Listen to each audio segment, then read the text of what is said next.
एक बार की बात है, एक घना जंगल था जहाँ बहुत सारी चिड़िया रहती थी। उन जंगलों में एक छोटी सी चिड़िया रहती थी जिसका नाम था चिरपी। चिरपी बहुत चंचल और खुश मिजाज थी।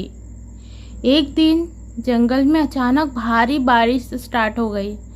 सभी चिड़िया जल्दी जल्दी अपने घोंसले में छुप गई, लेकिन चिरपी का घोंसला बहुत दूर था। वह एक बड़ी पेड़ की शाखा के नीचे बैठ गई और सोचने लगी कि अब क्या किया जाए। बारिश तेज हो रही थी और चिरपी को ठंड लगने लगी। तभी उसने देखा कि पास के पेड़ पर एक बड़ी सी पत्ती लटकी हुई थी। चिरपी उड़कर उस पत्ती के नीचे चली गई और बैठकर बारिश से बचने लगी।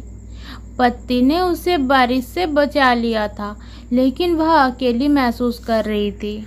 कुछ देर बाद चिरपी ने देखा कि एक और चिड़िया जिसका नाम था पिकी भी उड़कर पेड़ के पास आ गई और बारिश से बचने के लिए जगह ढूंढने लगी।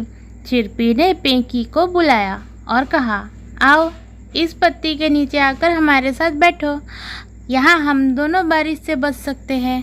पिंकी ने धन्यवाद कहा और दोनों चिड़िया पत्ती के नीचे बैठकर बातें करने लगी। वे दोनों जल्दी ही अच्छे दोस्त बन गई।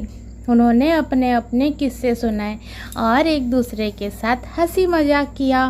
धीरे धीरे बारिश कम होने लगी और सूरज फिर से चमकने लगा।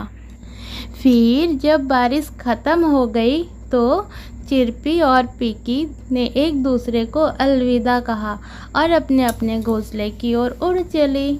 उस दिन से वे दोनों चिड़िया पक्की दोस्त बन गई और अक्सर मिलती रहती। चिरपी ने सीखा कि कभी कभी मुश्किल हालात में भी हमें नए दोस्त मिल सकते हैं और साथ मिलकर हम किसी भी चुनौती का सामना कर सकते हैं। धन्यवाद।